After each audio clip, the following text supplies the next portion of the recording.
Apple's iPhone 5 will be in the stores next week. The new smartphone was unveiled on Wednesday. Brian Cooley is the CNET editor-at-large. He's with us now. So, Brian, should we all plan to run to the stores next week?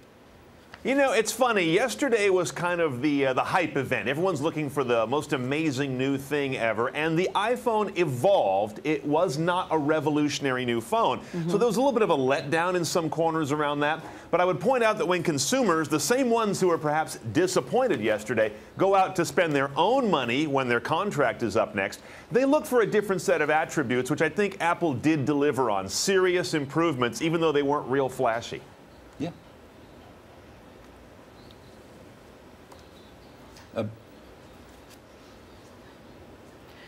No, I'm sorry, Brian, I'm looking at the video and I'm not seeing you, so I thought you were not there. So what about the new iPad? Any information as to when they may come forward with that?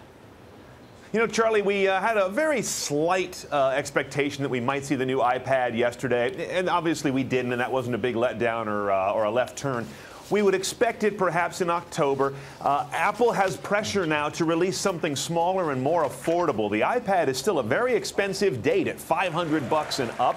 That's just not in the realm for a lot of people, certainly in this economy, but at any point. So this is where a less expensive device, I think, is going to be almost certainly coming from them. And not just cheaper, more portable. These 7-inch tablets, a lot of folks are finding you can actually put them in any pocket you've got. The iPad is a commitment to carry something that big. So I think we have a smaller one on the way. Brian, one question. Back to the iPhone for just a second. I saw a story in the news that they said maybe this will even help the economy. Do you see that this could possibly break sales records this time? Because a lot of people are on the fence about whether to go out and get it.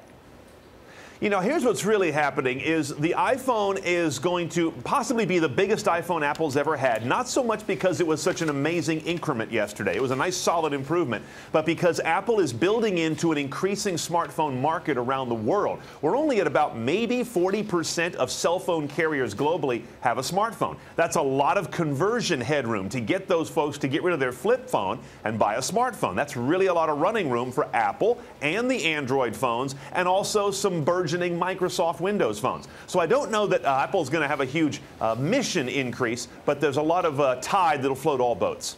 Brian Cooley, thanks. Always good to see you. Thank you, sir.